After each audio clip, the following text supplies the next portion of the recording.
bangun untuk berburu, sementara sebagian yang lainnya bangun untuk menghindari kematian.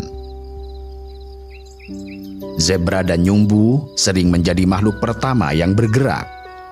Mereka adalah pengembara sejati di sabana dan tidak pernah benar-benar diam.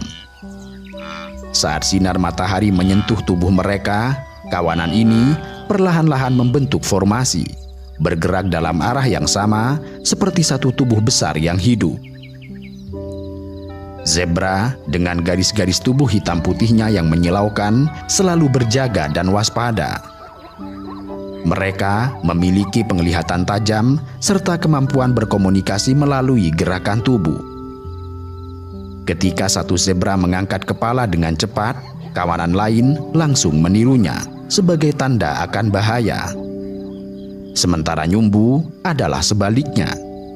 Mereka tampak lebih ceroboh, tetapi sesungguhnya mereka memiliki naluri migrasi yang kuat dan sering bertindak sebagai pioner dalam pencarian padang rumput segar. Kerjasama antara nyumbu dan zebra bukan hanya soal keberadaan bersama, tetapi bentuk simbiosis cerdas. Zebra membantu melihat bahaya, sedangkan nyumbu membantu menemukan arah dan air. Namun, saat herbivora mulai mencari makan, bahaya belum benar-benar pergi. Singa, sang raja sabana, seringkali memilih pagi sebagai waktu yang ideal untuk menyerang mangsa. Saat udara masih sejuk, angin belum terlalu kencang, dan suara langkah lebih sulit untuk didengar, satu ekor betina, diikuti oleh saudara-saudarinya, mulai mendekat dengan perlahan. Mereka tahu bahwa kawanan besar akan lebih sulit diserang secara langsung. Jadi yang mereka incar adalah anak zebra yang terpisah atau nyumbu tua yang tertinggal. Singa tidak berburu sendirian. Mereka adalah pemangsa sosial. Berburu dalam kelompok memungkinkan mereka menjatuhkan mangsa lebih besar. Saat satu betina mulai mengejar, yang lain sudah menunggu di sisi seberang, menjebak mangsa di tengah lingkaran maut. Dan yang menarik, singa betina adalah tulang punggung dalam perburuan.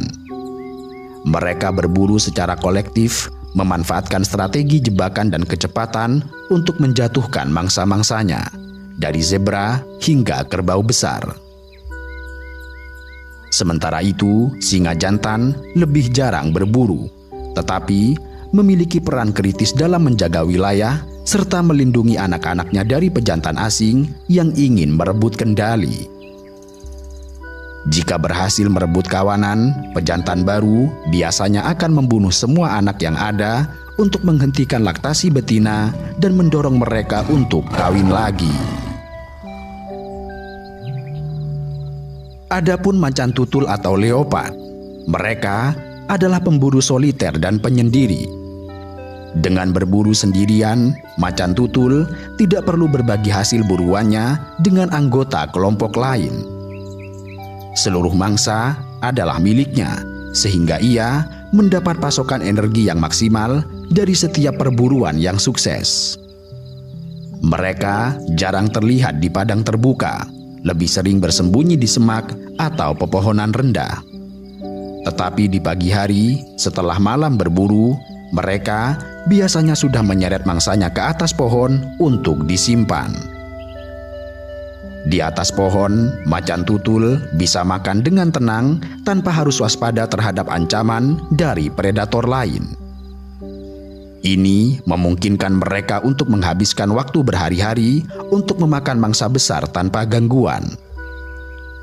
Menyimpan makanan di atas pohon juga membantunya tetap lebih segar lebih lama.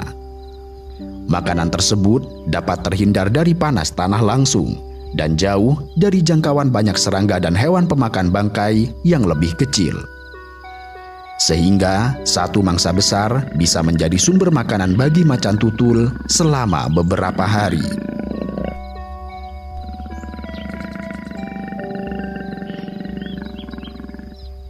Salah satu keunikan pagi di sabana adalah kehadiran hena tutul. Mereka sering disalahpahami sebagai pemakan bangkai semata. Padahal kenyataannya, lebih dari 70 hingga 80% makanannya adalah hasil perburuan mereka sendiri.